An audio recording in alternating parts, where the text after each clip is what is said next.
Hello and welcome to this week's Rocksmith Developer Stream. I'm your host and the community developer on Rocksmith, Douglas Lilly. So glad to be back here with all of you.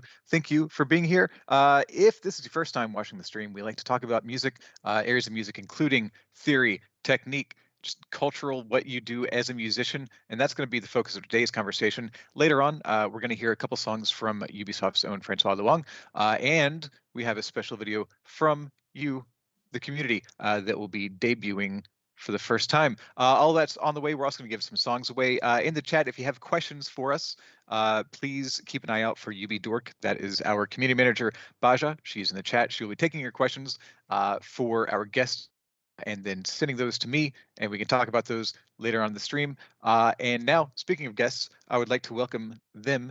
Gentlemen, Brian Sheu and Kihn. Welcome, guys. What up? Oh, How's it going? So Brian, you are a musical content developer here at Rocksmith, and moderator of musical content. And most importantly for this conversation, you are both active, working, gigging musicians. Because live music, if it was gone where you are, which I think in most of this country at least it was for a long time, live music is back, and you are riding that wave back. And let's talk about that. So first off, again, welcome. Again, it feels like forever since I've spoken to either of you, but it hasn't been that long. Time has been strange over the past year or so. Yes. As has the state of live performance. So both of you are playing live again, correct? Start there. yes. Yes, definitely. Yeah. I mean, gigs are back in full force for real. Good. So I never quite stopped. Although I went from, we went from like full blast to nothing, and then a few backyard parties, and then there was basically all outdoor stuff in the Bay Area. I'm speaking for our area. Yeah. Because other areas are different, but right. Yeah. So some places I think just kept going, and some places might still be shut down. But for this area. Yeah, and I remember like earlier on in the pandemic, it was a weird thing where bands were just playing, but it was under the radar because there was like it was iffy if you could even promote what you were doing, or that would be counted as like having a gathering, But I can speak from like the past few months. It's and like really like this month and next month is exploding for myself. Like every weekend is booked, and that's mostly weddings. All these people that put off weddings, or they got married and they just didn't have the celebration yet. It's like it's all coming to a head now. So yeah. So Are you seeing something similar, Brian? Yeah. Well, for me, I'm not doing as many wedding gigs, but during the pandemic, I was still sort of gigging. Like it was different though because it was mostly like live streams and stuff.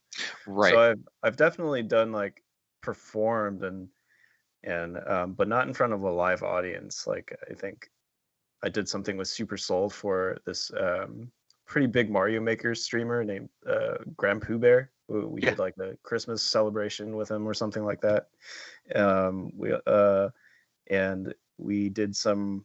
Yeah, I've just been doing some sessions like for recordings and sure and stuff like that.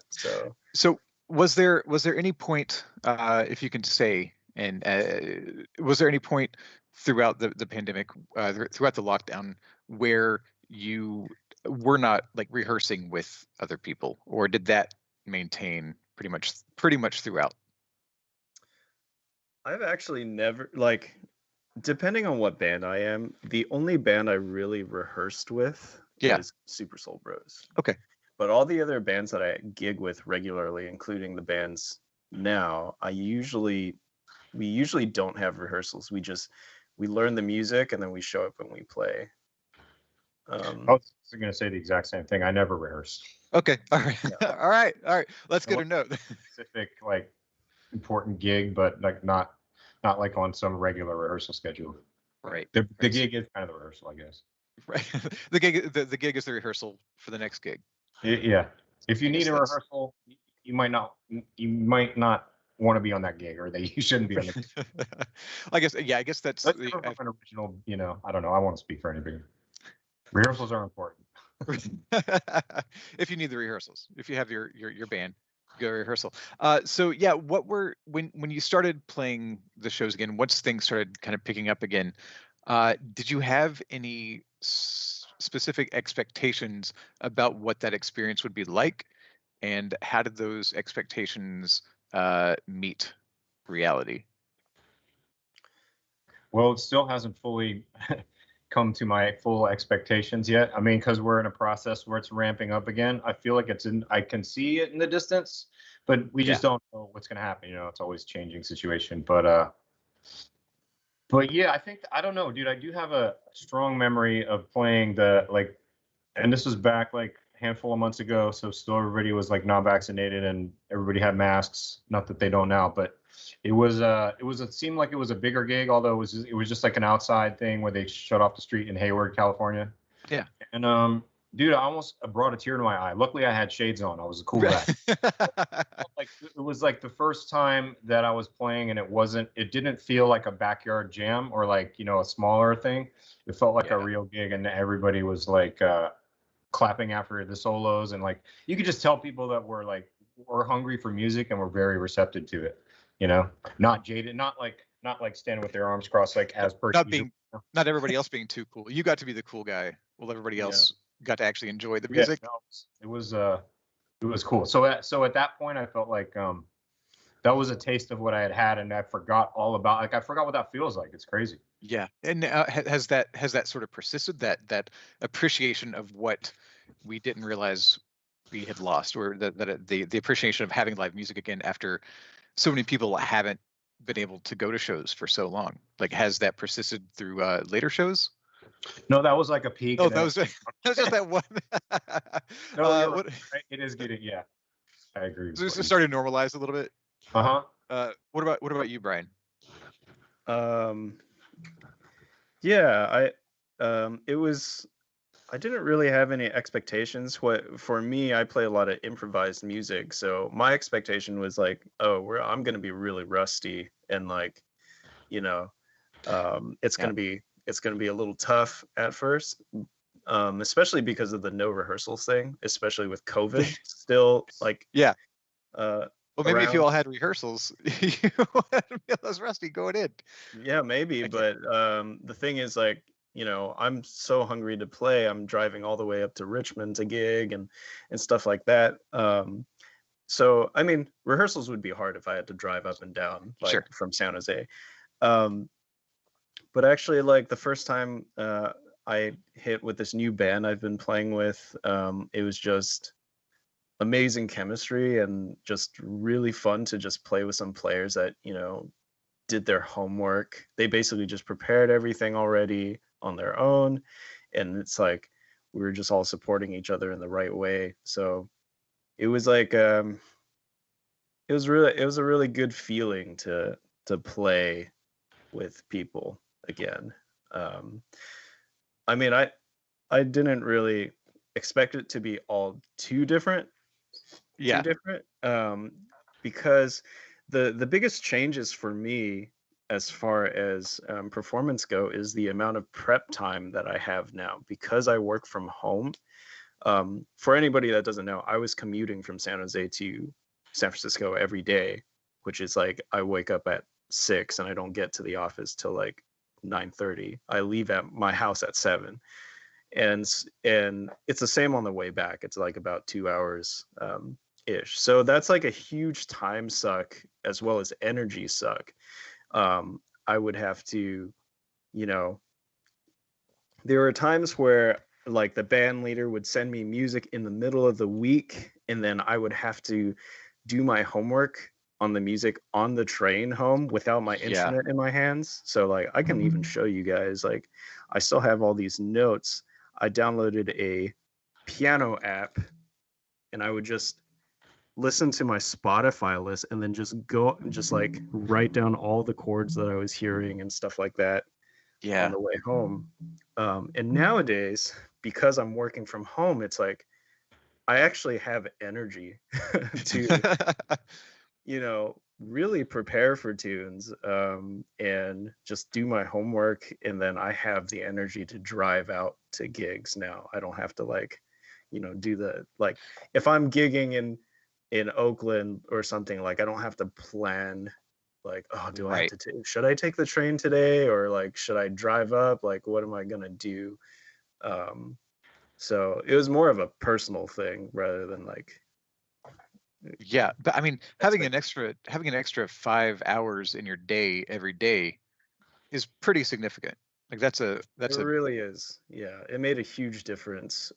Or at least it makes it easier for me to commit to certain gigs now, because I'm yeah. just like, yeah, I have time to learn this music. Like I don't, um yeah, if someone sends me like 15 tunes of some really tougher stuff, then it's not as big of a deal. Like the tunes that I pulled up on my phone, that's all just like hip hop tunes and stuff like that, really easy. But I was still like kind of like, I had to do my homework on the train, Right. or just do some really intense listening to be able to be prepared for those gigs. So it's almost, I guess it would almost be like theoretical, like you just have to internalize it without having the physical component, which I feel like the physical component and just getting those changes under your fingers would be a big help in playing.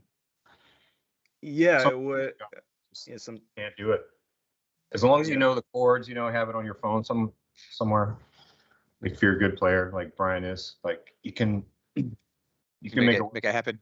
All I right. mean, as to what Yeah, he I was mean, saying too about like I would have a gig. I would have gigs on Friday, like in Sacramento, like like a 2-hour drive, and I get done working at Ubisoft, and just the traffic would just be awful, horrible. So by the time I got to the gig, I was just like soured and already not a good mood. So I've made a post-COVID resolution Uh-huh. to not try to stack everything like that. Like if I have a gig, I'd Right. rather just take the day off work so I can have that be the main thing, instead of like waking up early, teaching guitar lessons, go work at Ubisoft or whatever it is that day, and then like at the end of the day, oh, by the way, I got a gig tonight, so get in the Right. car and sit for 2 hours and then set up your stuff and like get home at 2:30 in the Right. morning. Right. I Because mean, yeah, I've if you're in the city, Experience, it's supposed to be fun. right.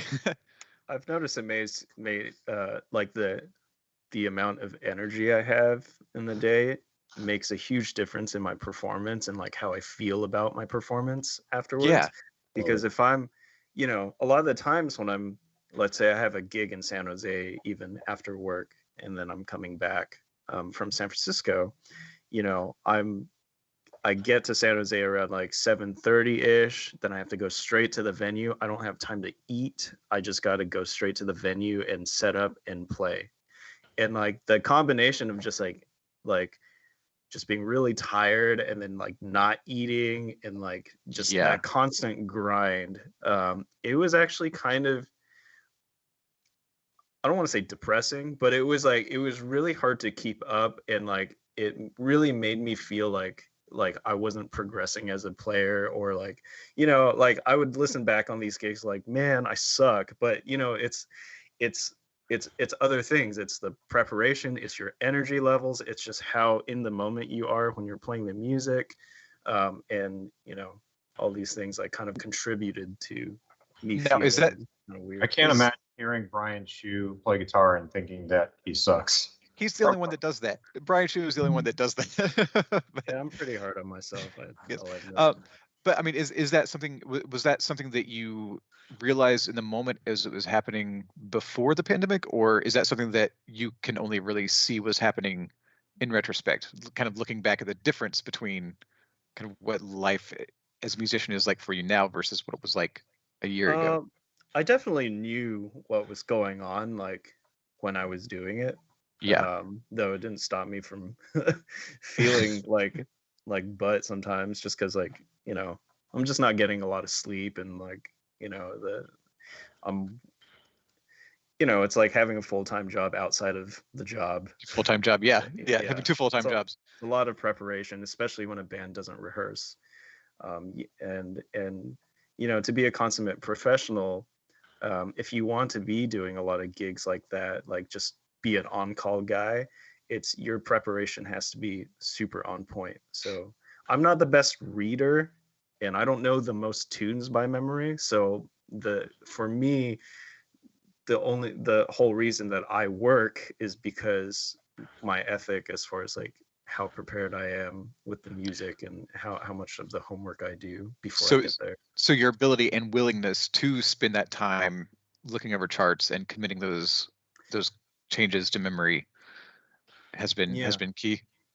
Yeah, and so like with the pandemic right now, at least, well, since I'm still working from home, it's made it a lot easier to be able to focus on those tasks and not feel like I don't have any time or Right. like kind of yeah.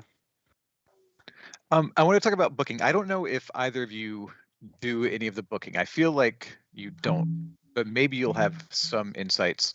How has booking been for you? I know, Rai, you mentioned that things are this month and next month, things are really kind of escalating as far as like what shows are available, what venues are opening back up. How are you seeing the booking? Are people eager to get bands back in there? Are they honoring old shows that were canceled? What are you seeing out there? Yeah, that's a good question. I mean, most of the bands I played, I don't book, like they have their own booking agent. So I'm not like involved on that process a lot. And yeah, and I also like it's so early to tell because I mean, as far as I know, for clubs and theaters, it's remains to be seen, right? Because that's not even happening yet. Yeah. I'm what I heard, what my understanding is June 15th, everything's going to open up again, like for inside. I could In be this wrong, area. but that's what I've heard. So at that point, like, yeah, I hope to see clubs booking. I that's a great question. I can't really answer because I don't know if, and the whole thing about also is like promotion. Like when let's say a bigger like touring band goes on a tour, there's a lot of overhead and planning and moving parts that goes into like a tour. So Yeah. I think, I don't know if those things are just going to spontaneously like happen, like that takes months in advance. And if you don't know if you're going to promote it and stuff.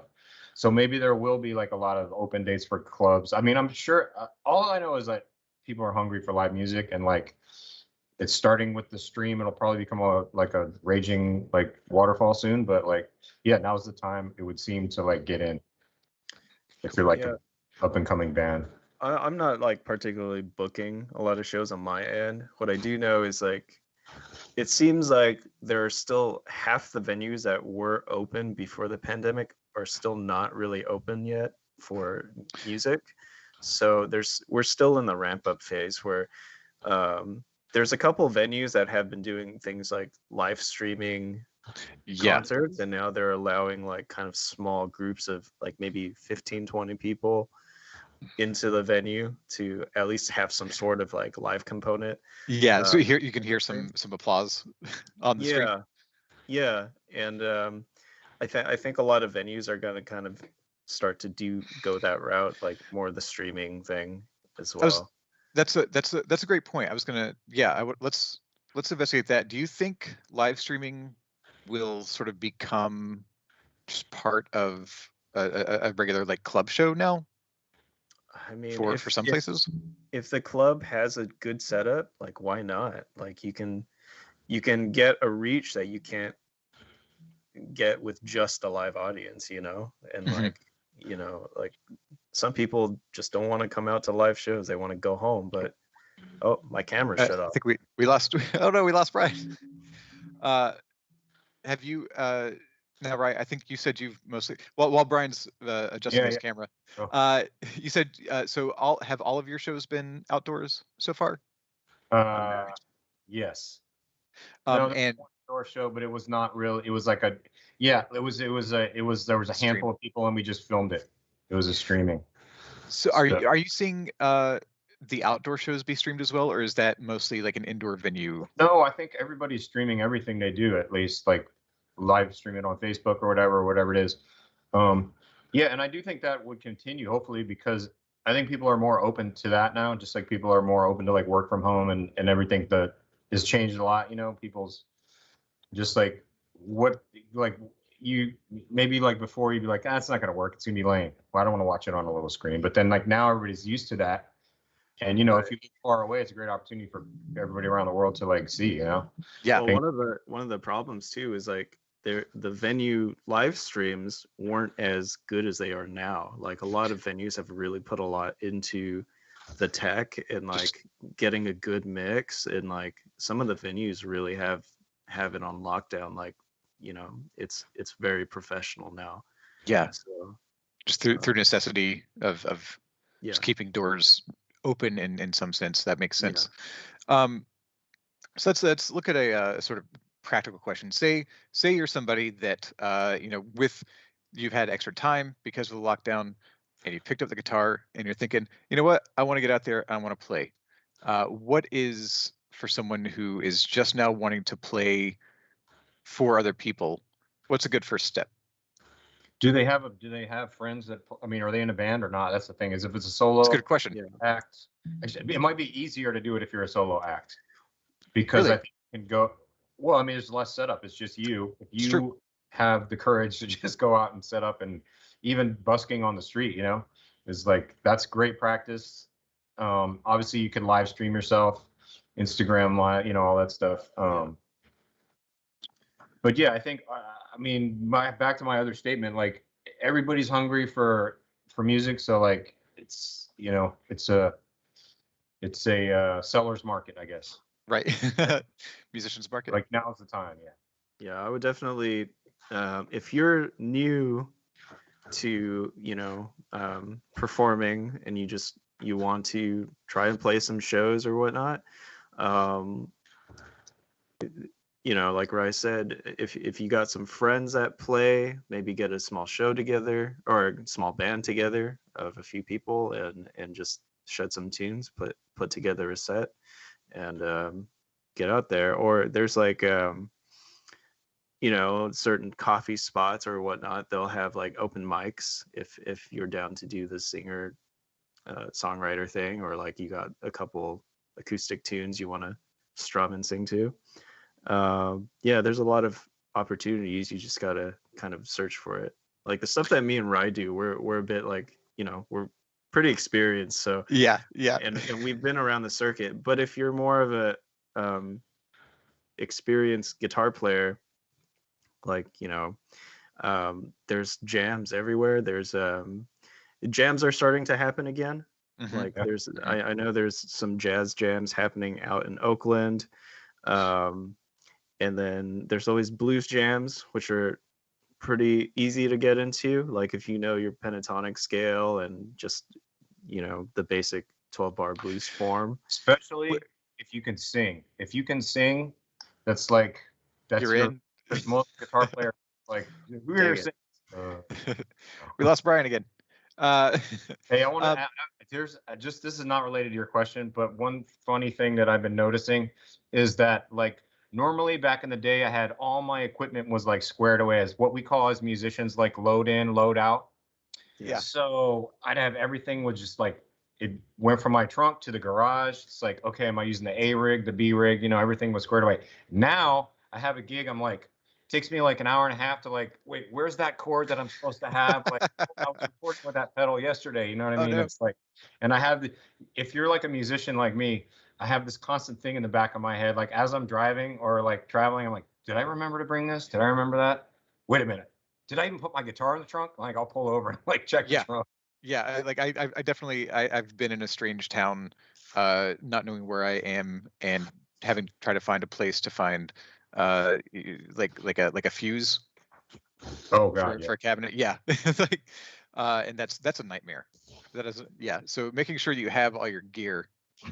Yeah, that's important. Like a lot of us have bought I'll speak for myself. I've acquired a lot of new toys and stuff since lockdown, and it's like now's a chance to go over and go out and like tweak the pedals and like see if the pedals actually sound good in real life or just like in the bedroom, so that to me that's exciting. Like that's like all this new stuff to check out. Just road testing gear. Yeah, but the load-ins are, I mean, the load-outs from like to get in my car takes like twice as long now. Brian? It'll.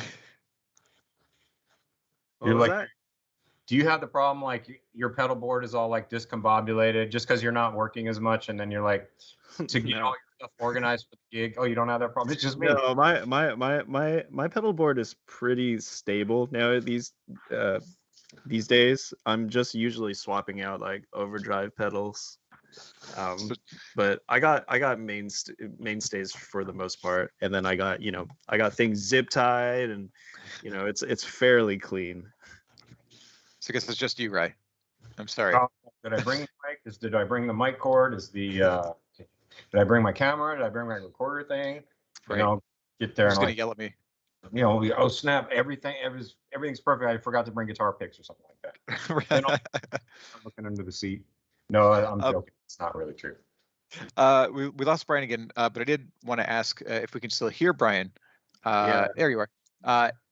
So last time you were on, I think my camera is like overheating or something. Oh no! Oh no! So it just keeps turning off. Well, hopefully we'll wrap up soon to give your camera a rest. But real quick, I did want to ask. When you were last time you were on the stream, we were talking about playing on Instagram, on social media, and using that as a way to sort of get your playing out there during the lockdown. Would you still recommend that for players who are trying to get used to being seen, get their names out? Is that something that you think would remain viable? I think it's yes. Yeah, like I think being smart on social media, knowing how to I don't really know how to promote myself. I just kind of let my playing do the work, and then I just vomit hashtags all over my posts and stuff like that. See what sticks. Yeah, man, like if you're trying to get into a scene,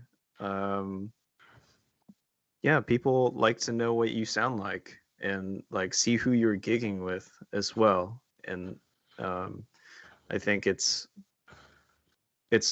pretty and plus the more social media you have, like people can contact you. Like people contact me over Instagram all the time. I'm like talking to people like from Florida and stuff, just like, hey, how's it going? Like, I like your playing. It's like, you're just kind of making all these connections all the time. Like, even if it's just like random compliments to each other of players that you like or whatever.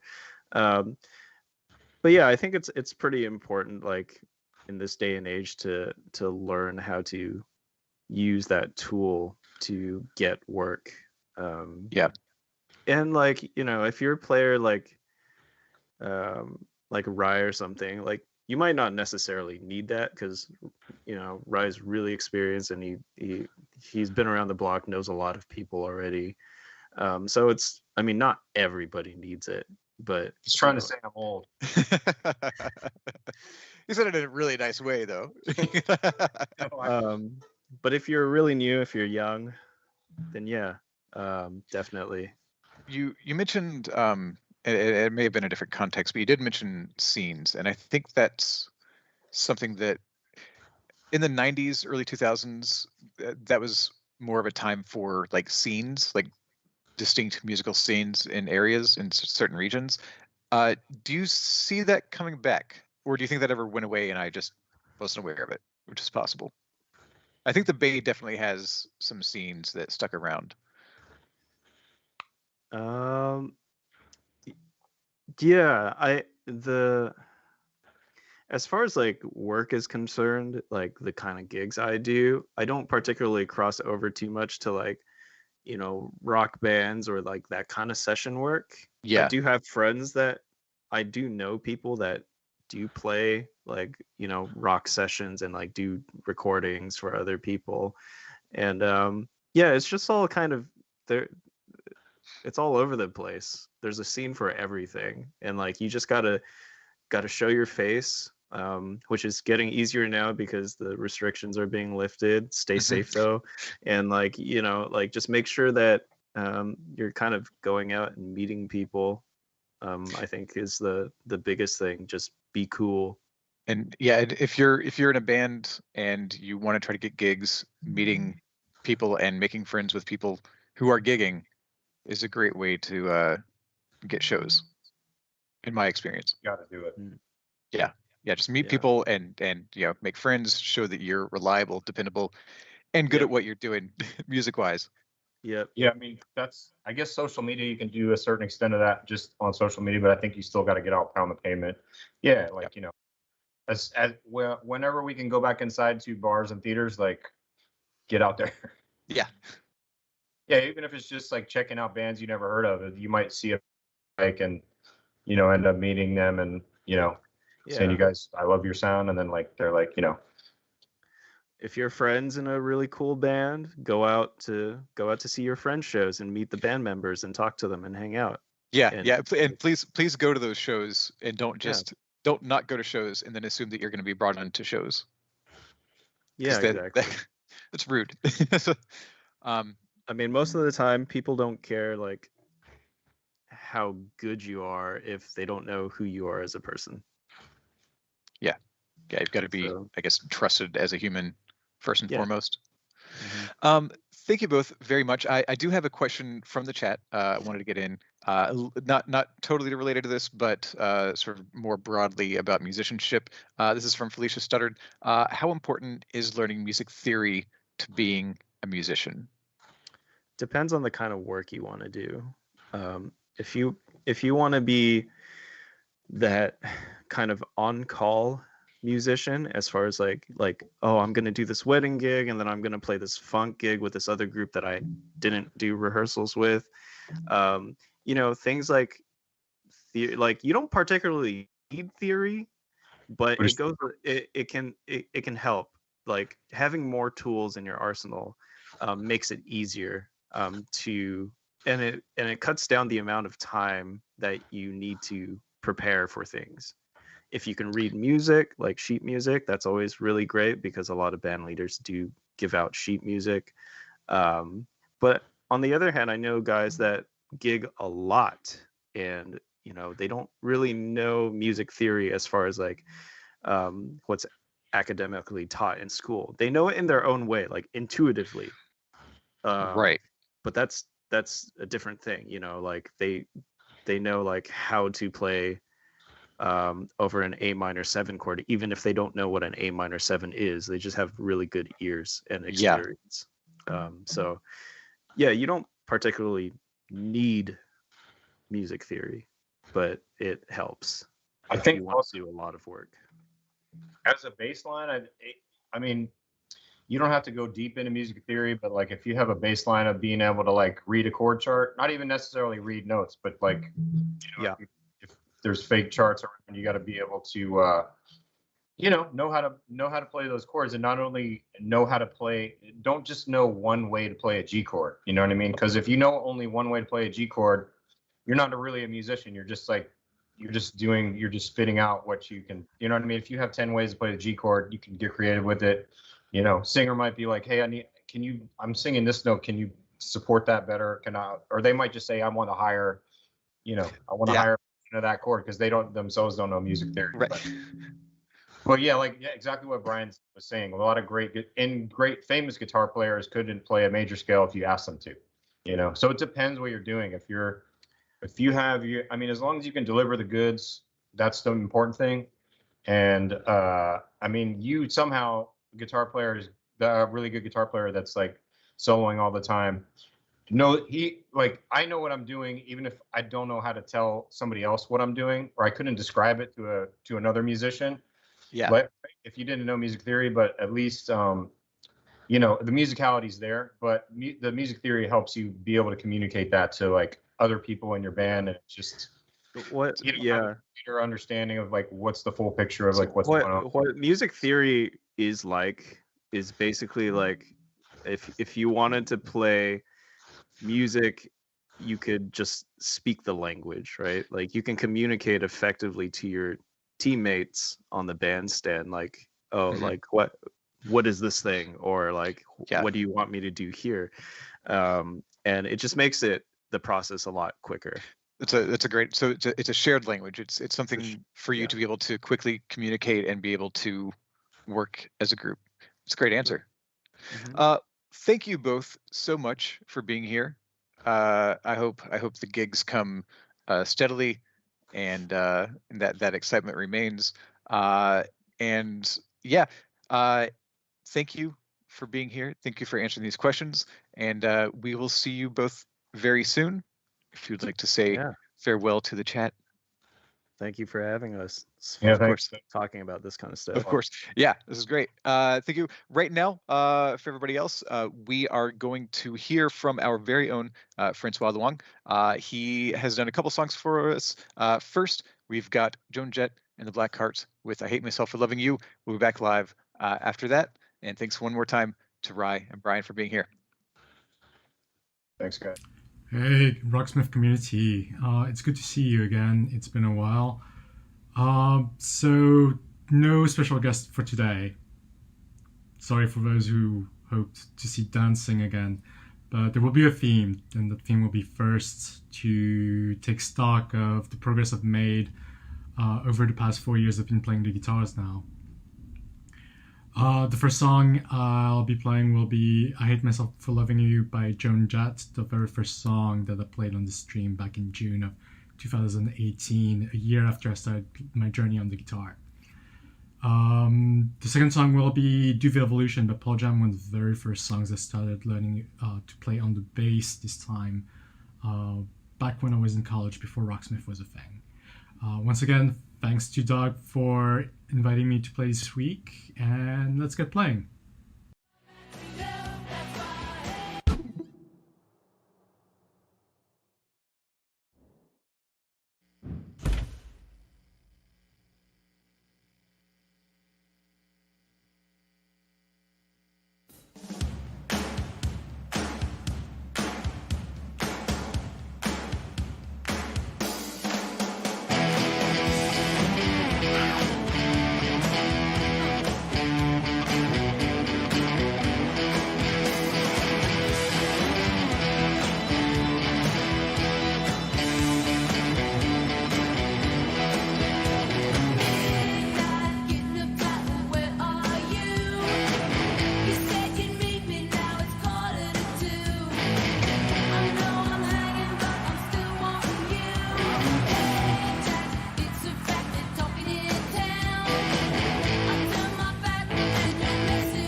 And we are back live, at least briefly. I'm still your host and community developer on Rocksmith, Douglas Lilly. That was Francois Luong with I Hate Myself for Loving You by Joan Jett and the Black Hearts. Right now, we want to do a song pack giveaway. If you're in the chat live right now, Baja, that's UB Dork, is going to put out 5 copies of the Cyndi Lauper song pack into the chat. So if you're lucky, these are just first come, first serve. So if you grab those and redeem them on Steam, congratulations. Welcome to your new song pack. The Cyndi Lauper song pack includes Girls Just Want to Have Fun, Time After Time, in true colors. So if you're lucky enough to redeem one of those 5 copies of the Cyndi Lauper song pack on Steam, congratulations. Coming up right now, we have a community video made by you, put together by Zagato Z, who should be in the chat right now. This is Pearl Jam's Alive. We actually have a block of Pearl Jam coming up right now because Francois also did some Pearl Jam with Do the Evolution, which will be coming up right after this. So thank you, everybody who participated in this community video, and we'll see you back after these.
performance.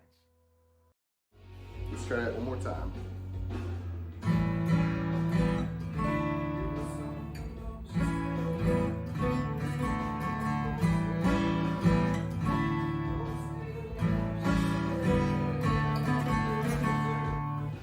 All right, did my best.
And welcome back to the Rocksmith developer stream. I'm your host and community developer for the last time for today, Douglas Lilly.